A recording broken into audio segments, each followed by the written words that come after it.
So it's my pleasure to welcome you to the CITRIS Research Exchange. We have a wonderful guest today, Gabe Youtsey. But first, some comments. So I'd like to welcome you. My name is Tariq Zodi. This is the 12th year of the CITRIS Research Exchange Seminar Series. We've hosted a remarkable lineup in person in Siddhartha Dai Hall, and we're glad that you're all joining us now virtually for the 2020 series. Before we begin the talk, I'd like to just have a highlight of just a few CITRIS events. The next CITRIS Research Exchange will be held on Wednesday, October 28th from 12 to 1 Pacific time for a panel discussion on blockchain for public good with panelists Brian Behlendorf, Ben Bartlett, Michelle Knights, and moderated by Camille Crittenden. Please be sure to check the CITRIS website for further updates. The Women in Tech initiative at UC Athena Awards recognize those who embody and encourage and promote inclusion of women in technology. Awardees are leaders who inspire others to pursue and persist in technical careers by way of their outstanding contributions and service and mentorship to foster inclusion in science and technical fields.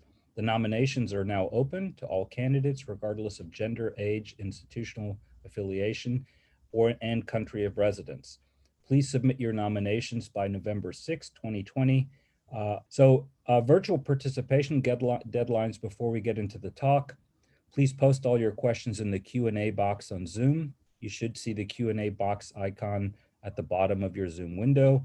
Clicking the thumbs up on a question will help bring it to the top of the Q&A window. Questions will be addressed at the end of the talk. Today, we're joined by Gabe Youtsey of the University of California, A&R, Agriculture and Natural Resources, and he'll be discussing AI and the next generation food system.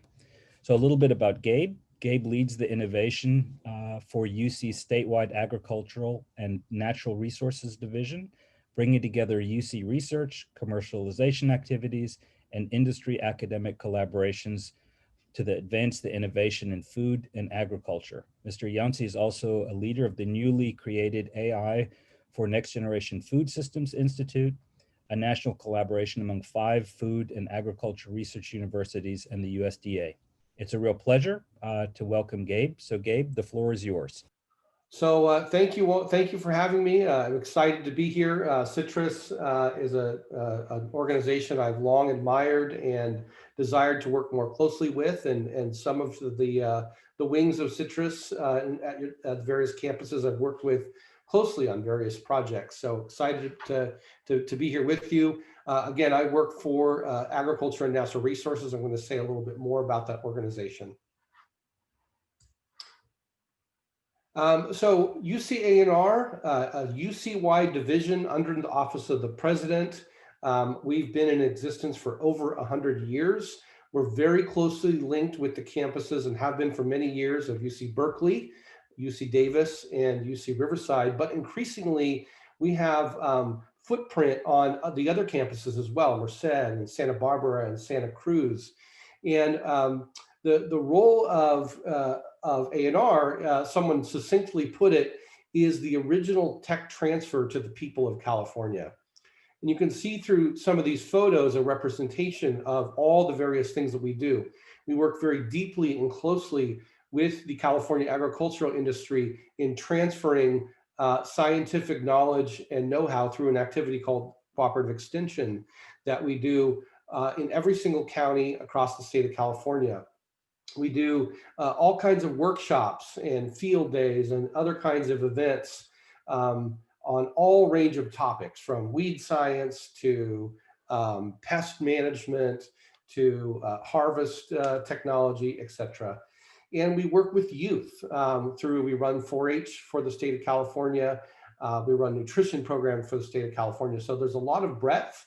I'm going to focus primarily on the farming and food production aspects of what we do statewide, but we are a network across the state, and we've been around for 100 years, so we're really embedded in the communities and the industries of food and agriculture and environmental issues around California.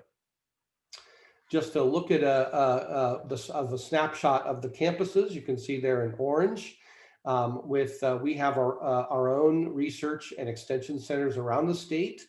And then there's a whole bunch of dots that are not on here that represent offices we have in every county. The key thing to note here is that it's very complementary with the campuses. We're in places where the campuses are not. We have people that really you'd see moving dots because people are moving every day, driving from place to place, extending the amazing work we do on our campuses and conducting our own research in the fields, but really being an engagement force from the University of California across the state.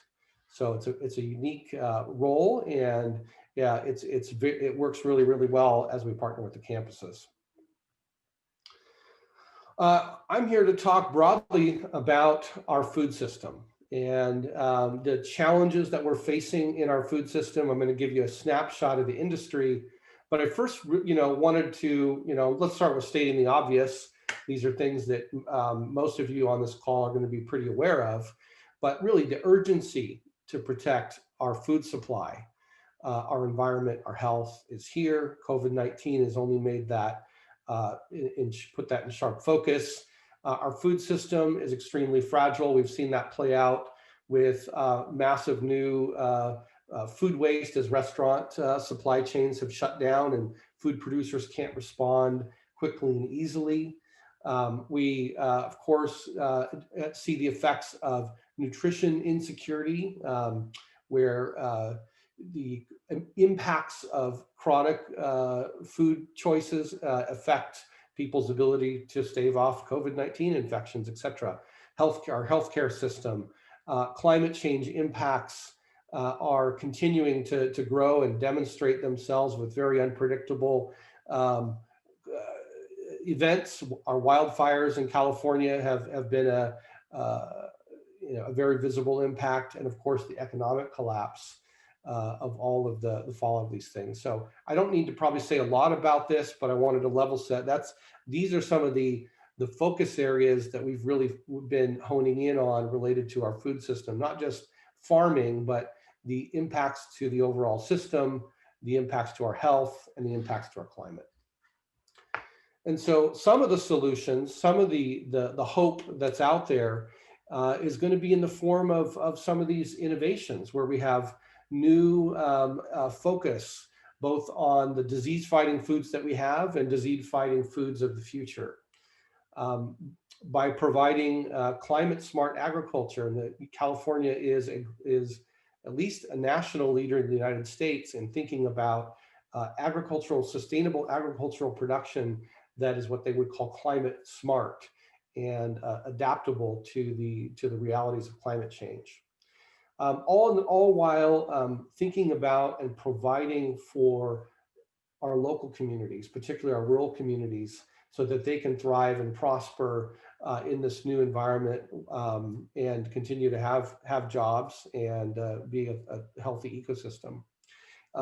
All framed by a stronger, healthy ecosystem, a reduction in foodborne illnesses, which is a really key issue in California agriculture, all of course leading to increased health and longevity.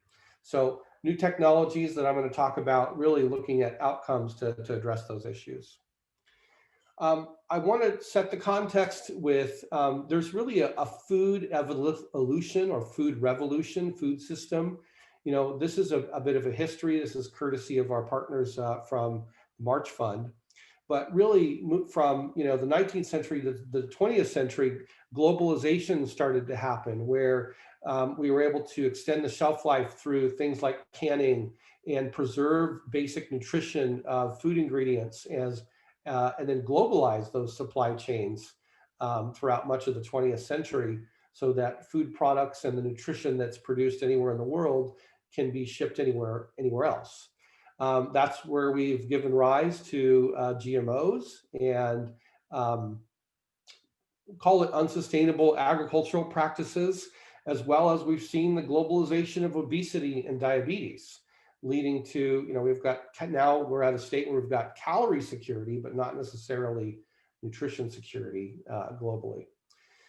So really focusing on where we're going, Food 3.0, and so really it's about precision, new foods for health, but also safe and clean food ingredients that have strong integrity and traceability through the supply chain. I see blockchain as a topic coming up, and that technology will help create this, along with sustainable agricultural production, and not just caloric, but also nutritional security, all while decreasing food waste and better connecting farmers and consumers, which is really a desire on kind of both ends.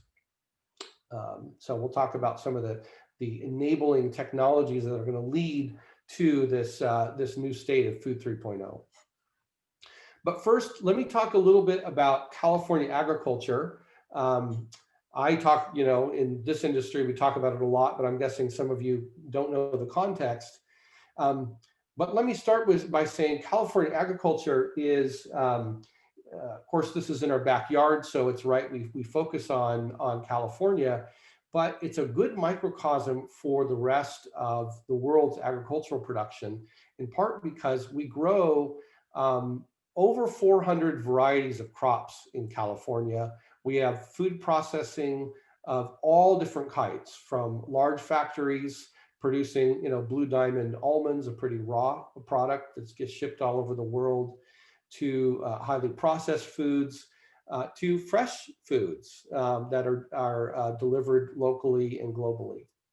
So California is by far the largest ag producing state in the United States, about 50 billion now in raw outputs, which is turned into many more billions of value added products. There's other figures. You can go look for those kind of statistics, and you can see, I don't know if this is surprising to some of you, but you can see here that it's by far larger than places where you think, of big ag country, Iowa, Nebraska, Texas, Minnesota, which are kind of far less. And that's largely because of the high value crops that we produce in California, and the sheer diversity of fruits, vegetables, and nuts, which make about 2/3 in the country. And for some things like almonds, 80% of the world's almond population is produced from California. But you can see also we're the #1 milk and dairy producing state in the United States. You think Wisconsin cheese, but there's also California cheese as well. So it's a very, very large industry. It takes up a large footprint of California. It takes up a lot of course, resources from California to produce, and we're going to talk a little bit more about that. But wanted to just give you a snapshot of what the industry actually looks like, because it's a very large one compared to the other states in the U.S. At the same time, there are critical challenges in the industry that are driving technology adoption, from water issues. California has one of the most effective water conveyance systems. It's very convoluted and complex, but it's actually reasonably effective. But we're essentially a desert. I mean, we don't have a lot of water. So managing water and increasingly conserving water is an important issue for the state of California. California is on the cutting edge of policies that are environmentally friendly, but those also come at a cost to producers. And the industry feels the weight of the costs of compliance very keenly, and is looking for ways to comply with and be at the forefront of regulations that lead to good practices, but it is a challenge.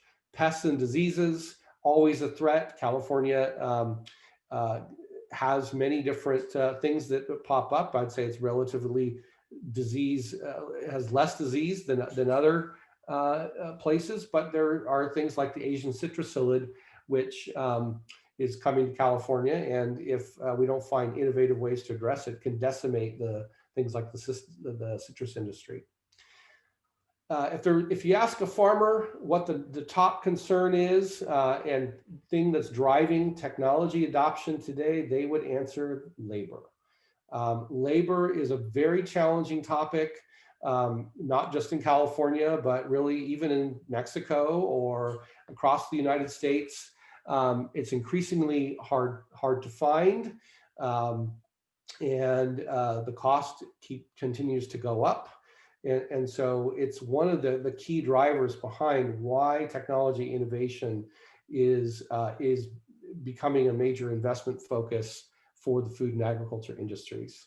And then, of course, food safety. California produces a lot of fresh food, so managing food safety risks is an issue. Soil health has a renewed focus, and really the underlying conditions for a healthy ag and food ecosystem. Of course, farmland availability. We have shrinking, we only have a limited availability of land, climate change, which affects all of these things, and consumer preferences, and that which really drive everything.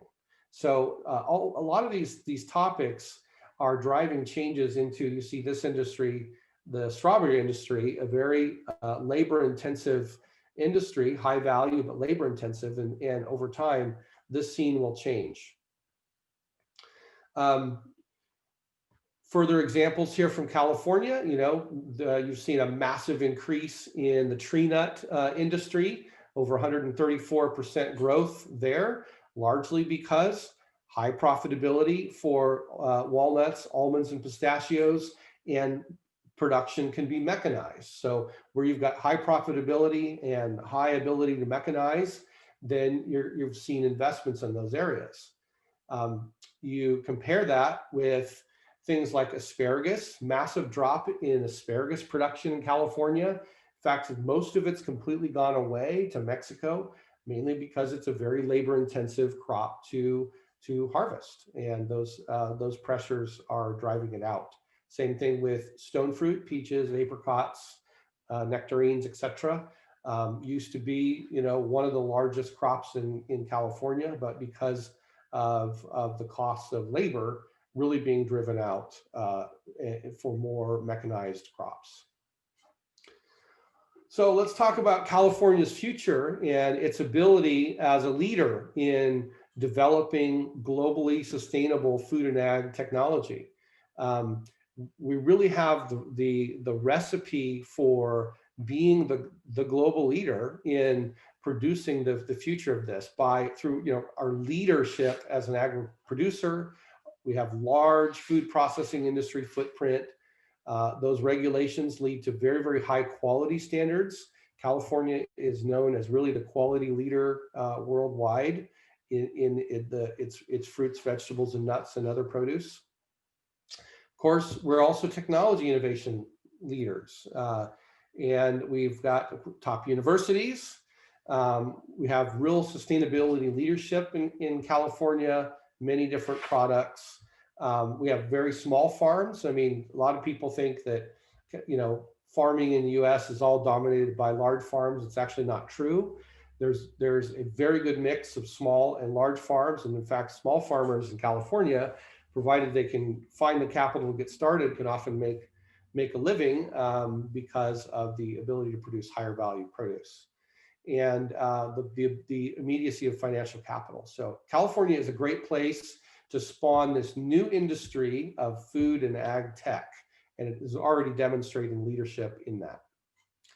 But ag and food tech adoption is very slow and very hard. California is unique. In many cases, there's still unclear economic returns on some of these technologies. I'd say the biggest issue is, another big issue is there's a lot of solutions of siloed technology that really needs to be integrated together in smart ways to be adopted. And part of the reason that's challenging, because it's really complex, living systems and digitizing those things and creating automation and precision solutions is very challenging. Not helped by the fact that we have different cultures between the tech and ag industries. So all of these things we're working on and recognize as challenges that we have to work together to overcome.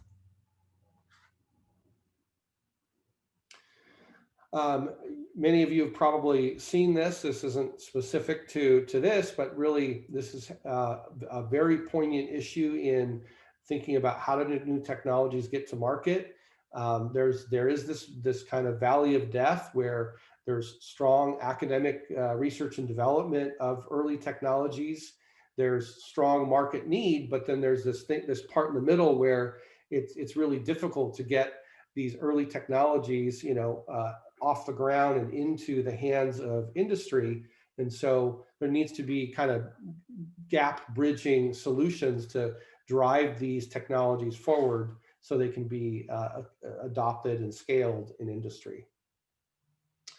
And that's largely going to come through the intersection of a lot of these things. The agriculture, food, and environmental science disciplines, working closely together with computer science and engineering and other technology disciplines, again, coupled with health and nutrition sciences teams, but really put together with various public-private partnership formats that are pre-competitive and help kind of accelerate these innovations forward, that in a more systems-based approach. And so more public-private partnerships between industry, university, and government are really needed here.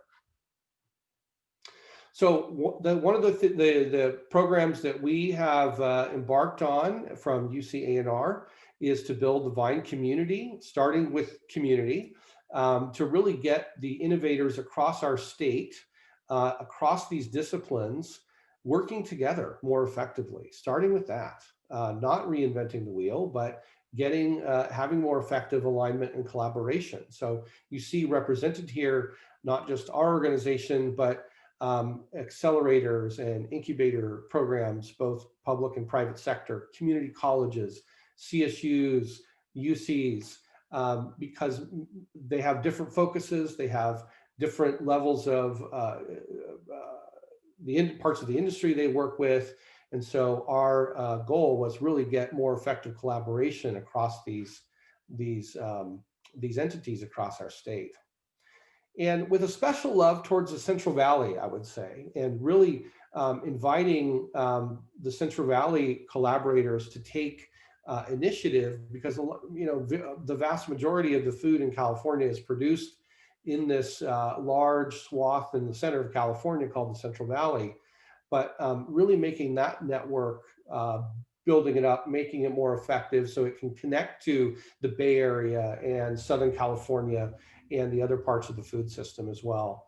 And CITRIS is a big part of that already because of its footprint in Merced.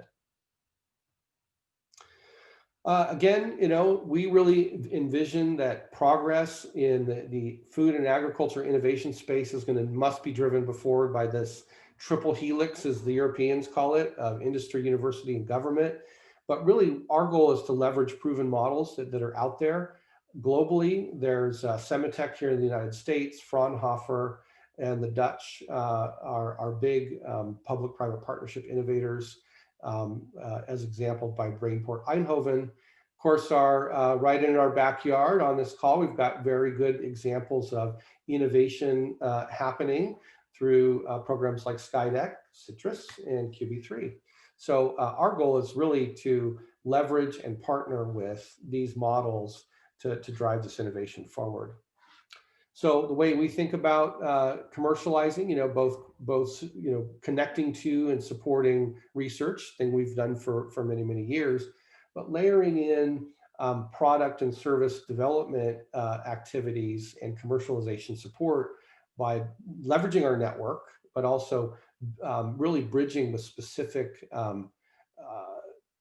services and support capabilities to really further what they often call deep technologies in the system across food, ag, and health, which would include things like doing testing and supporting manufacturing and doing demonstration work, et cetera. I'll get into a few more of those things. And then really supporting the scale up through the build up and the plugging in of communities, entrepreneurial communities statewide. We really think about a lot of these technologies, connecting from the food system. It really connects from health and nutrition requirements that really drive back down into the crops that we produce and the ingredients that are used to generate our food products. that are developed in food processing, manufacturing centers, and then food products going to retail. So we really see this wheel, and looking at the intersections of these things is really what's interesting to us, and how we can better inform, say, ag production with health and nutrition requirements for sustainable ingredients and processing and products that are healthy, and sustainable at the same time. So 3 focus areas for the Vine this year: digital technologies. I'm going to talk about AI for the food system and an open software platform. Rapid commercialization, that basically means that we're going to thematically work on several problem areas in aligning these industry, academic, and government players to plug in and move forward specific areas of opportunity, and really help to try to find ways to collaboratively incubate these ideas to move them through that kind of valley of death through specific projects and outreach opportunities. So some of the areas that we're focused on and some of the trends this year: next generation sensing and robotics, data-driven intelligent farming. You could call that precision agriculture as well, probably. Food and packaging waste, distributed agriculture, also known as indoor farming or controlled environment agriculture, greenhouses or under lights, various advanced biotechnology applications, and alternative proteins. I'm going to focus on, just in this, for the sake of time, I'm going to focus on sensing and robotics. So if we think about the food and ag industry, there's this plethora of new sensors that are coming at this industry, and there's some unique challenges there. Is they need to be hardened for the environment, so they need to be practically indestructible. The telemetry, connecting them back to the cloud or computing at the edge or whatever the situation might be, is still a challenge. Those technologies are either nascent or they're very expensive at this time. So really the challenges are the cost of these sensors, and then really trying to figure out what to do with the data and making smart decisions out of it. But we have more and more of these sensors coming at us. That's also leading to the development of automated machinery. So you can see the machine in the lower right-hand corner there is called the Gus automated sprayer. I think of it like the Tesla truck for the farm is what it looks like to me. But increasingly, there's various approaches to automated machinery to do various tasks. Still very, very difficult because of the navigation in non-uniform environments, the telemetry, the AI issues, still very, very difficult, and then the interoperability and reliability as well. So still high cost to develop a lot of these things.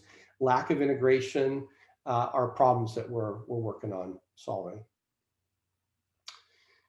So just building on that, plug and play operability, there are groups that are working on this. And so we're either plugging in and bringing, say, the California perspective into some of these groups nationally, where we're trying to develop simpler ways to interoperate. Testing and expanding real-time connectivity. And right now, there's oftentimes latency in communications just due to the bandwidth requirements. And so trying to get closer to real time, the better. And then, of course, working on smart machinery platforms, and some of those innovations that are really critical there that'll be needed to both lower those costs and really align them with ag industry. Support better connectivity and data standards. Talking about data-driven intelligent farming, so that goes along with robotics, very hand in hand. One of the critical aspects that Tarek, I know, is working on and other scenarios would be creating those digital twins of the farm, which are going to be critical to real-time decision making. So providing that data-driven, realistic model that compares to the farm is a critical piece of work, as well as talking about breeding, and I'll say a little bit more about this in the AI for the food system. Breeding is a very slow, crop breeding is a very critical process, and it's really what's led to modern agriculture, but it's also very slow. And so through AI-driven molecular breeding, we'll be able to drastically speed that up, as well as move to predictive, what I'm going to call predictive farming, so precision agriculture, to make precision decisions about every aspect that's currently in the farmer's head right now, and to get those things to be more data-driven and automated. At the same time, providing a lot better market visibility and supply chain transparency. I don't have time to go into it, but the food and ag system, it's very challenging to predict exactly how much demand for any given crop or commodity, and that makes prices fluctuate. So if we could get better predictions on all these things, we'd have a much stronger market with less waste. So some of the issues: data ownership, always a data privacy, big issue.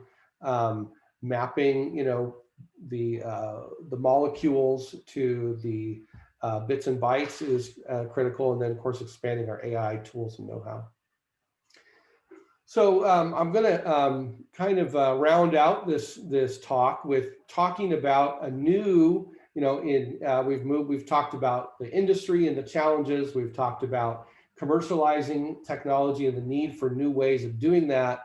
I'm going to move into a new collaborative institute, which was really born out of the need to really do focused research development, outreach, workforce development around ag tech, let's call it, by creating this new AI Institute for Next Generation Food Systems, and how that came about. So the vision for that is really looking at it holistically, sort of like I described in my wheel before that, but bringing in the breeding innovations that are needed with the precision and automated agricultural production, as well as new approaches for sustainable food processing and distribution, really leading to nutrition. And of course, the people that work in the industry today and training up the future, let's call it tech-enabled workforce of the future, and bringing all of those pieces together. So there's a very large group here across UC Davis, UC Berkeley, A&R, Cornell, and Illinois. That's who are represented here, working on aspects of artificial intelligence itself and advancing the overall industry of artificial intelligence, while also bringing the various food and agricultural disciplines together. Couple that with the socioeconomic and ethical impacts of introducing these new AI technologies, as well as extending and engaging with industry and communities. And that our institute has a pretty holistic look, and is, we think, one of a kind institute that are bringing all these pieces together kind of under one roof to move this topic forward. Here's another look at what I just described, AI as a founding technology stack, along with the agricultural disciplines, and how then we engage with various constituencies. So I won't spend a lot of time going through these complex diagrams, but the idea is that we are working on various food system issues and challenges, whether it's the high variability and diversity of food production and the high quality the high cost of getting and managing data, and then the very complex human factors. It's a very human-driven industry. And so there's many new challenges that we have to deal with in artificial intelligence to address those things, which really lead to several different research thrusts in artificial intelligence that I won't go into, from generalizable, data efficient, trustworthy, all while considering how humans interact with the machines and software. So again, probably won't spend a lot of time on this, just in the interest of time and getting to where the end of this, so we can have a discussion about some of these things. But digital twins, I already mentioned that, and here's some examples of Tarek. This is, I think, Tarek's slide that really showcases some of the real key issues that we're going to have to work through in food processing to create digital twins of the future that will allow us to help us make decisions and automate the next generation smart factories. Again, socioeconomics and ethics plays a key role as well. Do we have socially trustworthy and systems that benefit people? How do we address those things, all while innovating around the technology? And then crop breeding, I mentioned breeding is an interesting one because, again, very manual process, tried and true over many years, has led to modern agriculture in many ways. But we have a challenge, several challenges, in that it's very expensive and time consuming to, once we introduce new traits, to really identify where those traits are expressing themselves and how those translate into flavors and textures and other desirable attributes that consumers want. So if we can use artificial intelligence to better, more quickly identify and even predict what traits, what genes lead to what traits, lead to what favorable outcomes through a variety of mechanisms, will actually drastically improve and speed up the process of creating sustainable, tasty, nutritious fruits, vegetables, nuts, and all kinds of other products. I'll skip over some of these a little bit here. Same thing with on the farming and food production side. I already went through some of these things. We've got very highly variable production conditions, farming conditions, that there's many factors that have to be considered into producing a crop. And so at the same time, we've got very limited internet bandwidth. Our power supply, that's actually a key issue if we're going to do compute on the edge. We have to think about how we're going to power these devices and get the decisions back, in some cases in a real-time way. And then the producers have to be involved. This technology has to be packaged in a way that farmers and the ag supply chains can actually accept and adopt. So there's a lot of UX considerations to be made through a lot of this technology as well. I already went through most of these things, these types of technologies, so I won't spend any more time on this. Food processing, of course, really there's that same kind of systems problem where we must have food system safety and food safety and traceability, which it really will lead to requirements of new process innovation and optimization that should also lead to less food loss and spoilage. Because one of the things that maddens the lettuce industry, and is an example, is when the FDA identifies E. coli and says any lettuce produced out of Salinas, California has to be destroyed between these and these dates. We need more precision of where these food safety outbreaks are coming from and tracing them back, so we can lead to much less spoilage, which hurts everybody.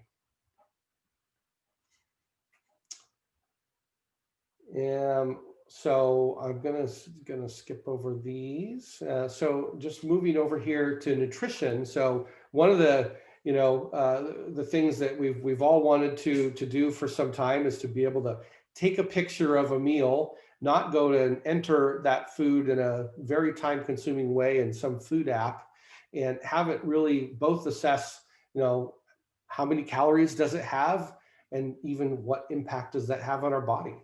And so that's exactly what the nutrition part of this AI for the Food System Institute is working on.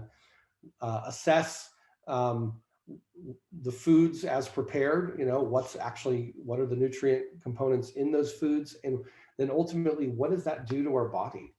And so you can see here, kind of a complex diagram here of a food product, and you decoding that ingredients, breaking it down into its molecular components, and then really understanding what the response from our microbiome is. So we have both prescription for what impact that we did eat on our bodies, and then what should we eat to achieve the best effects. So long ways to go, but some great early research that's going to start through the program here.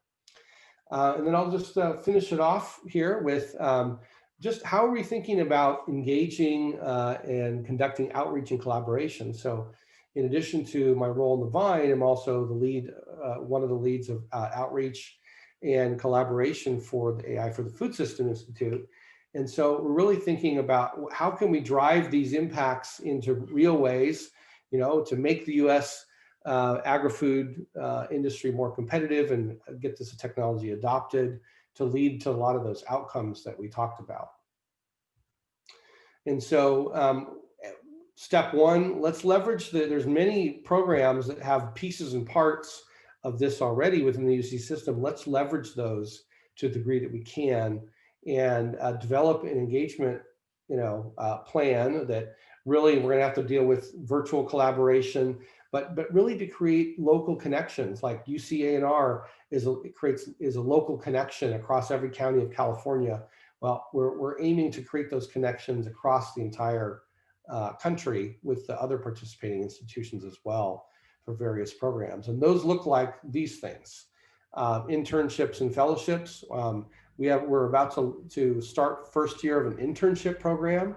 So would like to follow up with any of you interested in hearing more about how can we create internship positions that give interns at various levels in their academic careers, whether community college to graduate student, real world experience in some of these areas that are using artificial intelligence in the food system. So that's an exciting thing that we have funding to do, and we're working on developing out that program right now. We'll do a number of other things. Field days are something and workshops are things we do already. We're also going to engage high school and community college teachers as well, in addition to curriculum around these things, which Tarek and team are working on now in various conferences, workshops, and engagement opportunities. Some of our other goals, really increasing inclusion so that we've got more women, more underrepresented students participating in these programs, but also engaging really at the K through 16 level, whether it's 4-H or other programs, and overall increasing the diversity of agriculture as we go forward. I'm talking about knowledge transfer. This would be largely how do we better translate these technologies to industry. So we'll work hand in hand with the Vine and a UC Davis entity called the Innovation Institute for Food and Health, which has great traction in doing this as well, that we've partnered with there too. So I'll leave it there. Just kind of end on really the vision would be really to drive uncommon collaborations, as I've talked about, across agriculture, food, and health, and to together work on some of these really difficult, challenging problems that require transformative innovation, and thinking about how can we really work across that spectrum from research to commercialization so we can impact the food system with all these amazing new technology innovations. So I'll lastly just end with the roadmap. for the AI for the Food System Institute, which is launched, really launching and ramping up this year, but integrating with other groups and teams in the second year and hitting its stride in year 3, scaling up and really focusing on translating technologies and deep integration between industry and workforce development at the 5-year mark. So with that, I'll end and let Tarek lead on to some questions. And I put our Vice President, Glenda Humison's name and contact info up here as well, as she was also slated to speak. And either of us, you can reach out to us, and would love to hear more and engage with you on projects or other opportunities that you see that we could build on together. Thanks a bunch, Gabe. That was a wonderful talk. There are a number of questions in the Q&A. I guess I'll start at the top. It's from Catherine Keska. She said, you addressed the mechanization impacts on tree crops. What are the trends or responses? And have you seen imports and exports with Canada and Mexico? Have these two other countries increased their exports to the US to replace some crops, for example, asparagus? Or has it been replaced primarily by domestic production outside of California? If so, can you give a specific crop example? Okay, so several questions in there. So yes, trends with tree crop mechanization. So tree crop mechanization. So I mean, the biggest mechanization that really has led to the expansion is, I mean, drip irrigation is one thing.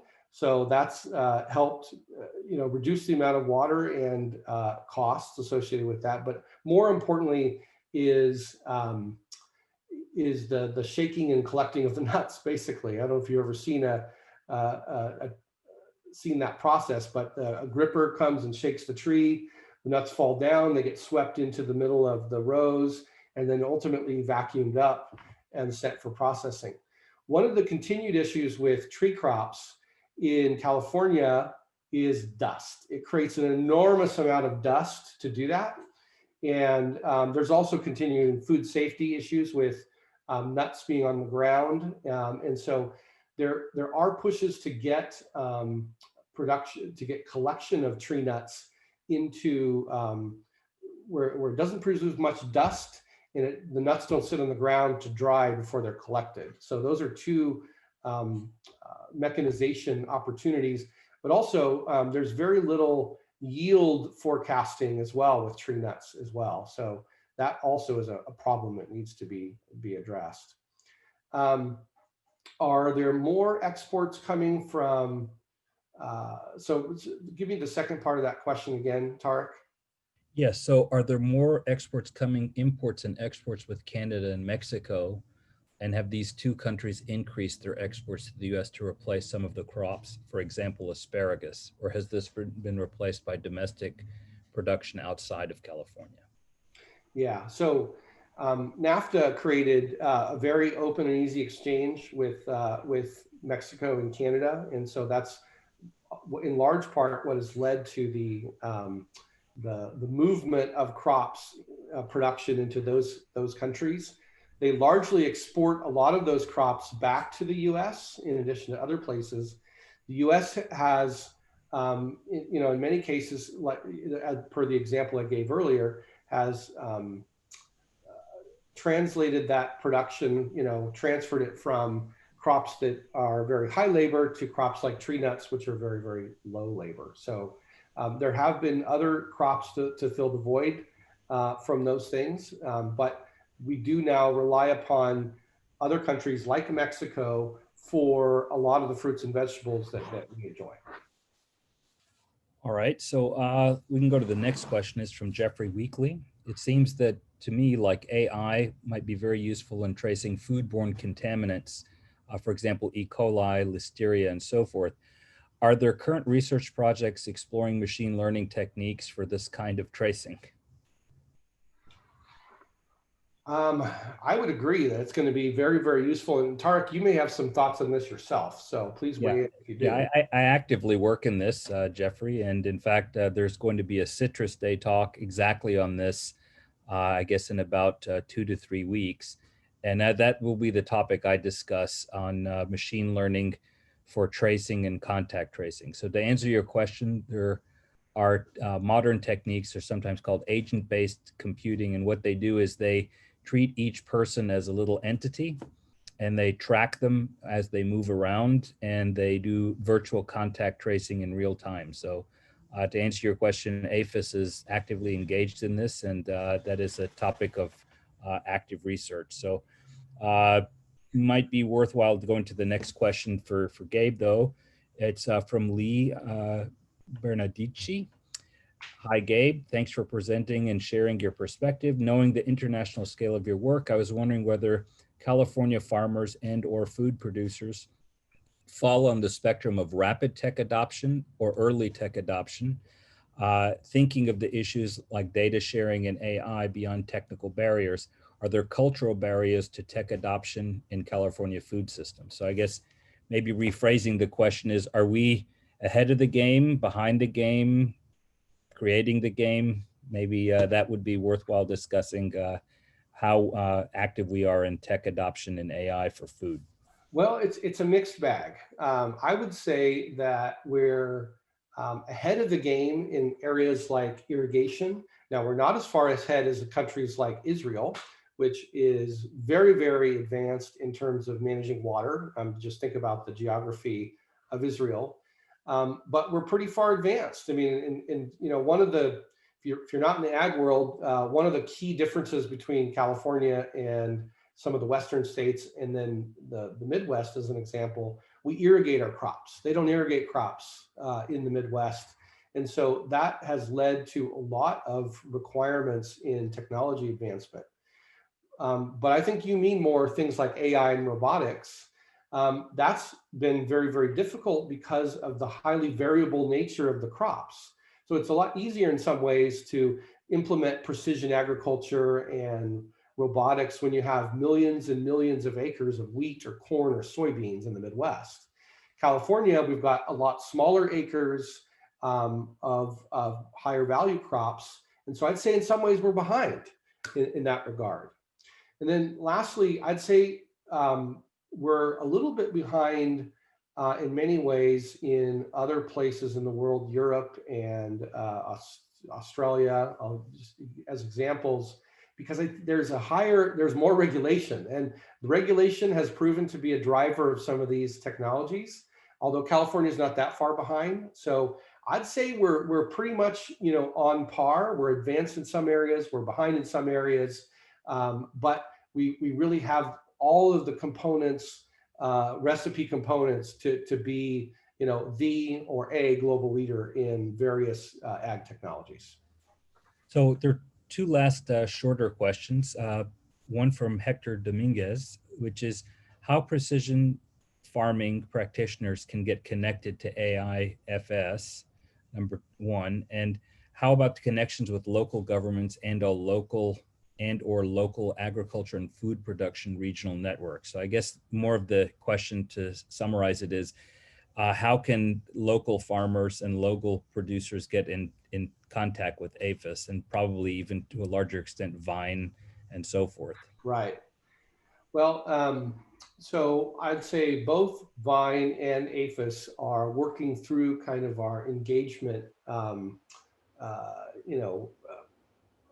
approaches to engage directly. So Tarek and I are both part of the team that's thinking through that. And so I would say the most direct route to engage at this moment is actually through the Cooperative Extension Network. And farmers, you know, pretty much any farmer in California anyway, knows UC Ag and Natural Resources. The actual harder job is probably making sure that all of our Cooperative Extension Network, our academics and staff across the state know what we're doing. So things like this that is not exactly that audience, but getting the word out is one start. But we'll be doing some field days, workshops, and virtual conferences in the next year, really trying to say, here we are, here's how to engage. as well as internship programs.